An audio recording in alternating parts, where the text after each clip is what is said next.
You would recall that we previously stated our long-term objective as to assist the country, which is South Africa, to become an international maritime center. And everything we do is towards that end. Now, with regards to today, we have a part of our work that affects, in fact, what I would say is the biggest constituency of the fishing sector as we have it in 2019, and that is the fisheries sector.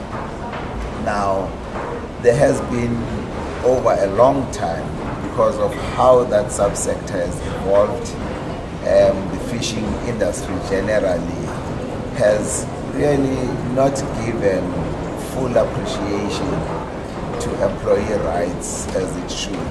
And this is not unique in South Africa. It is generally like that in the world. And initially, because it was a person who owned their fishing vessel, worked themselves to the ground, didn't have to abide by any rules because they were working for themselves. But as the sector grew, you would find that then it became open to others who would come and work within the sector. But those working conditions were never quite fully defined.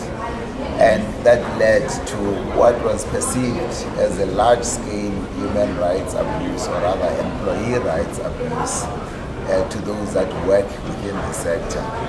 Now, Convention 188, which is driven by the International Labour Organization, sought to bring back the dignity of the fishers, working with generally conditions inside the ship on board a vessel, generally conditions of employment. These people shall have employment contracts.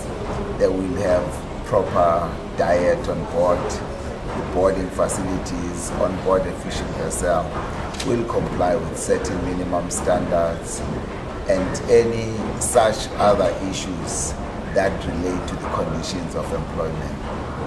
Now, that instrument, which is an international instrument, was passed by the International Labour Organization, and South Africa acceded to the instrument.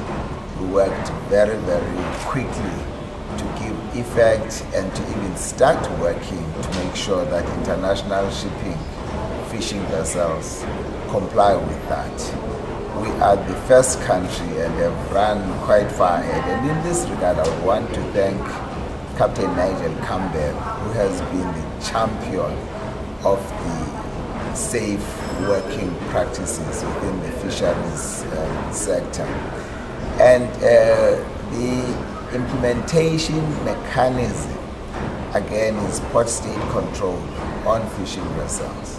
So we are able to inspect any ship that is coming to the South African shores to check if that ship upholds the principles of Convention 188, which deals with issues, as I've mentioned above: proper pay, proper cover, proper boarding and lodging, etc., etc.